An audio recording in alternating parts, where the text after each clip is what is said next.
மழை பெஞ்சு தண்ணிலாம் எல்லா இடத்துலையும் நிற்கிதுங்க பாருங்கள். தண்ணியில் தான் புதுசாக கிணறே வெட்ட ஆரம்பிச்சிட்டாங்க.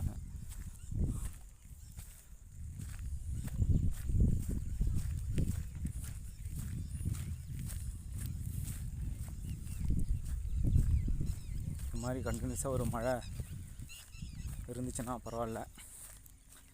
பாருங்கள் இந்த இடம்லாம் காஞ்சி போய் கடைஞ்சி பாருங்கள். இப்போ 2 நாளாக மழை பெஞ்சுன்னா பாருங்கள் கொஞ்சம் லைட்டாக அந்த பச்சையாக வர ஆரம்பிக்குது. இந்த மழையும் பெய்யலைன்னா அவ்வளோதான்.